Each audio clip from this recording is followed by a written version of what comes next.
A very warm welcome to the top three finishers of the FIA Formula One Singapore Grand Prix.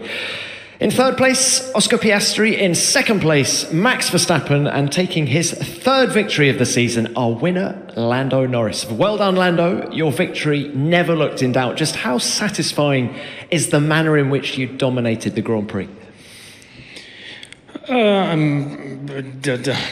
Just a win's a win. So, yeah, maybe puts a slightly bigger smile on your face, but the main job is just getting the win. So it's satisfying no matter what. Of course, the bigger the gap you can have, the happier you're going to be. But I'm just happy we finished on top and we got maximum points and got another win.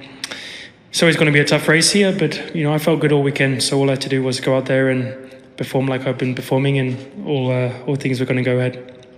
The car's been brilliant all weekend. Just how hard were you having to push to pull the gaps that you did? I was flat out. I was probably pushing a bit too hard. So, it was definitely not like I was cruising. I was pushing to open up a gap, and at one point I wanted to try and open up a pit window to give myself an opportunity to maybe box at the end of the race for quickest lap if I needed to try and achieve that. Daniel saw that away from me at the end of the race. So, a tough one, but it wasn't easy. The car was not easy to drive, especially on the hard tyres. I struggled a lot more than what I did on the medium. And especially just with the traffic and things, it was a bit harder to manage the second half of the stint compared to the first. But I was pushing. Let me tell you, I was definitely pushing. Probably too much, hence the mistakes I was making, or the two mistakes I made with the wall. But otherwise, things were going well. You mentioned those mistakes. Did those glances with the wall affect the performance of the car in any way? I don't think so. The team said that there was something with the front wing, maybe being a little bit off. I hit the front wing against the barrier, so it might have tweaked it a touch, but I don't think probably much to change it. But hard to know on these cars. As soon as you tweak something a tiniest bit, it can have quite a big impact, but nothing that I was probably feeling. But yes, as soon as I did that, and I think it was more, I was pushing, but also it was just as I was catching up to the dirty air from the cars ahead, whether they were 3-4 seconds ahead. As soon as it changes from the past 20 laps that I had, a little bit less grip, a little bit less downforce, tyres are going away a little bit. It just caught me out. So it wasn't like a lack of concentration or anything. It was just a bit of a surprise to me. But I think the car was all good, and the car's been mega all weekend. So a big thanks to the team. Car has been mega all weekend. Do you think this level of dominance is track specific here in Singapore, or do you expect to have the car to beat at all of the remaining races now? We've not changed anything on the car from here to last weekend or the weekend before. So, we've even had to make tweaks to some of our wings and things that people have complained about. But we still had a great weekend, and probably one of our most dominant weekends here. So I don't think that's made the difference, honestly. It was just the car's been mega for a good amount of time. I've not been able to come out on top for quite a few of them when I feel like I had the pace and I had the ability to do so.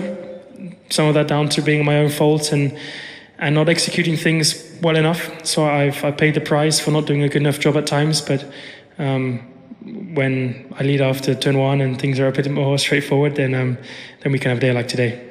And Lando, final one from me. You've taken 7 points out of Max here. What's your strategy with regard to the championship as we head into the final 6 races? Silly question, really, isn't it? Try and do the same again, but Max is pushing hard. I'm sure Red Bull are pushing hard, so it's obvious. It's I'm doing my best every weekend. I'm trying to get the most points I can every weekend, includes fastest lap and things like that. But if Max keeps finishing second and Red Bull keep doing like they did this weekend, then nothing more I can do. So just focus on myself and focus on us as a team. That's it. Well done, Lando. Thank you for that. Max, let's come to you now. Compared to last year, this has been a much better weekend for you and Red Bull. Just what positives do you take from this second place? That compared to the start of the weekend, we improved quite nicely. I think that that's been great for us as a team. On a track that we know we're not performing normally the best, so I'm happy with second today. And the race itself, in terms of on-track battles, was a quiet one for you. So can we talk a little bit more about car performance during the Grand Prix? When was it at its best? I would say the end, the last 3 laps. I think it was feeling a little bit better, but yeah, overall quite a lonely race for me. And you joked in the cool-down room that you thought Lando would lap you. Were you surprised by his pace today? Of course, that was a joke, but I'm not surprised. I mean, I think Lando drove a great race, and he had a great weekend, that's for sure. All right, look, final one. Upgrades are coming on the RB20 in the coming races. How much of a step do you and the team need to take in order to keep Lando's title charge at bay? We always want to do better, and we'll analyze a lot, and yeah, hopefully we'll come out stronger in Austin, and from there onwards more. All right. Thank you, Max. Oscar, let's come to you now. Great day at the office for you, going from P5 to P3. After yesterday, was that the maximum available, do you think? Yeah, I think so. Yesterday obviously wasn't ideal, but today the aim was to get onto the podium, and I think losing so much time behind the Mercedes in the first stint meant that was definitely the most we could have done. So walking away reasonably happy. Of course, I'd prefer to be sat in the middle, but I think it was a good damage limitation day today. Even through the weekend, I was struggling quite a lot in practice, and felt like I made a good step into qualifying. Didn't execute as well as I needed to, but I feel like I've learned a lot through the weekend as well. So even if the end result wasn't exactly what I hoped, I think we've done a good job of maximising the points. Especially for the team, it's a massive points haul for us, and I feel like I've learned some good lessons for next year as well. So all in all, reasonably happy. You pitted late in the race. How hard was it to make the medium tyre last until, lap 39? It was difficult for the last few laps of the stint, but until then, I could tell that we had a good pace advantage over Mercedes, and Lewis starting on the soft meant that I was never really going to try and push to get him early on. I knew that the race was going to come to me much later on, and that's basically what we did. So when I was in the dirty air behind them, it was tough, as it always is, but I knew that we had a good pace advantage, and that the longer we kept going, the more opportunities we opened up for ourselves, the bigger tyre difference we had. If there was a safety car, then we could have capitalised on it. So I think we executed it very well. The last few laps, I was trying to get the team to pit me, but it was all pretty much under control. Final one from me. This was the first ever Singapore Grand Prix without a safety car. There was no respite for you drivers. Just how tough did it make it physically?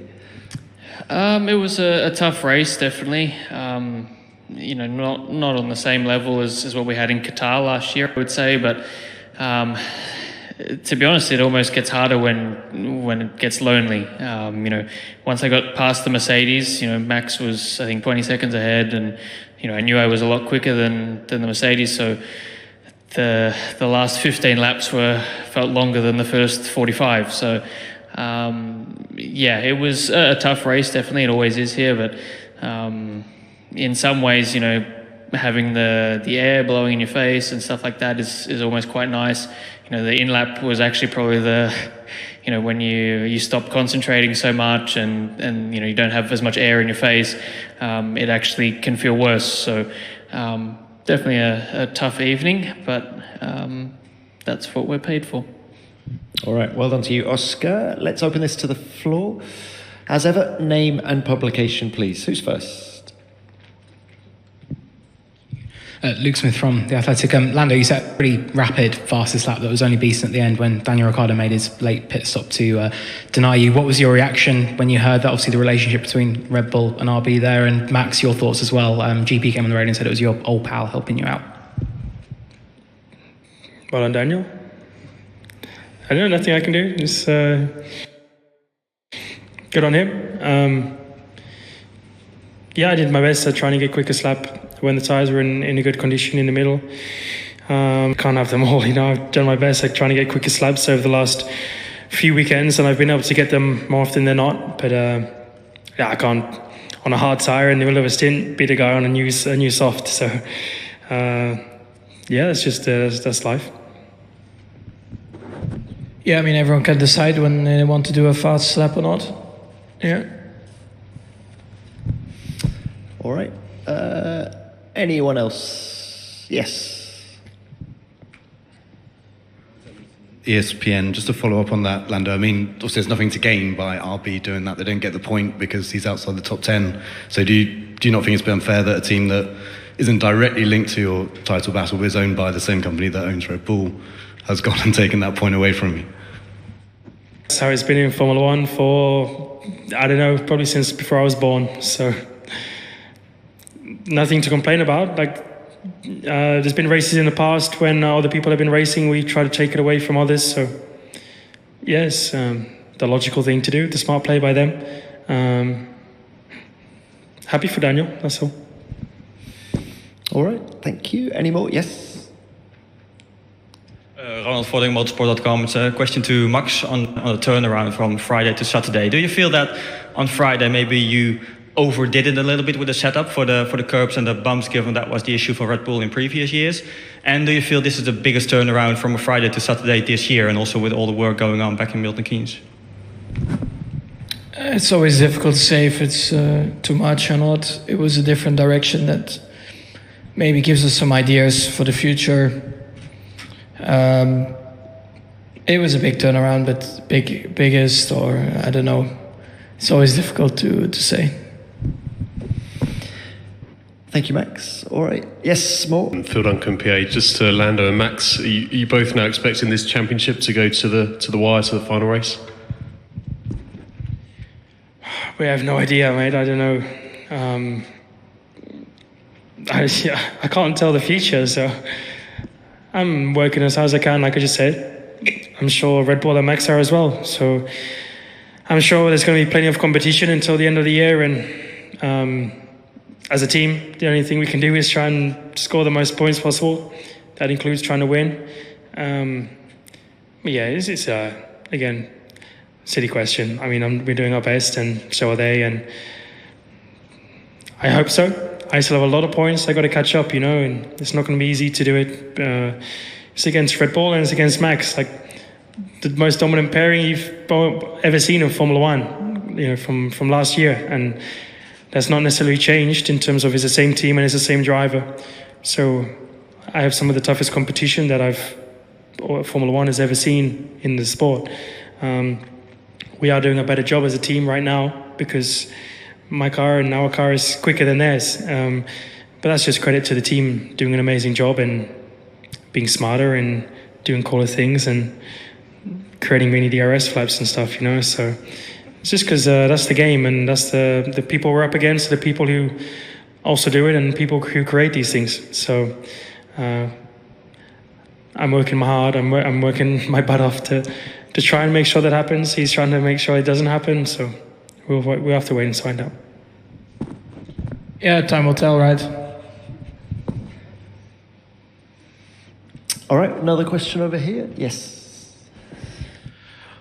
Rodrigo França, Car Magazine Brazil. Question to Max. Max, for the last 6 races, where do you think a Red Bull will struggle more, and where will be more easy for you to fight for a podium?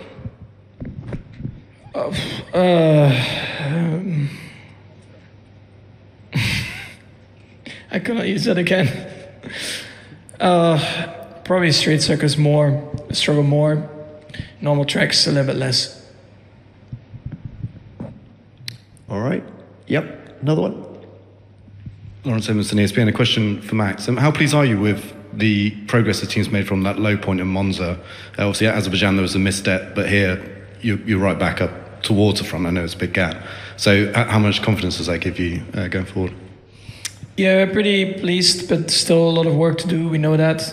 Hopefully now we can really kickstart things. Thank you. Another one?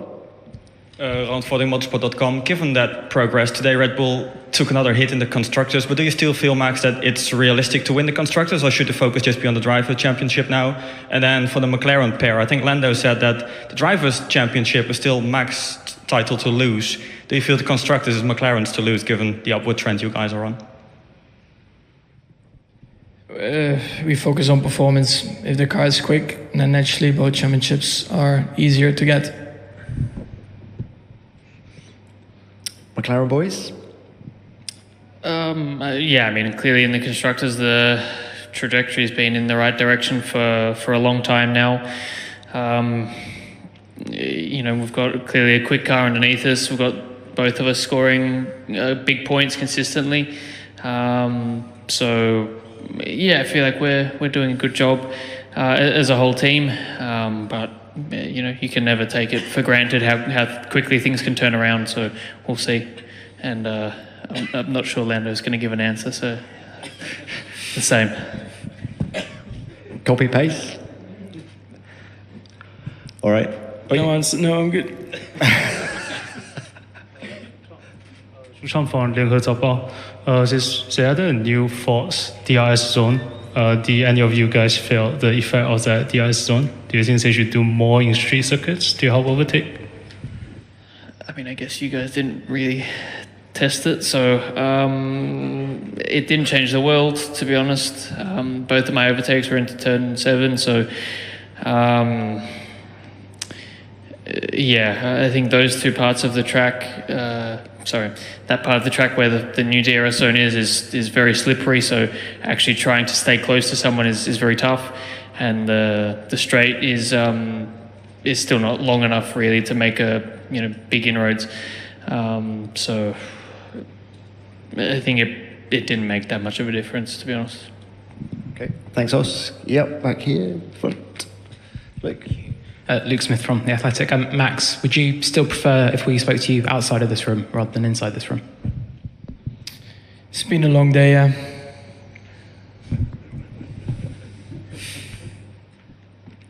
All right, any more here in the press conference? No more? All right, we'll leave it there. Very well done today, gentlemen. See you in Oslo.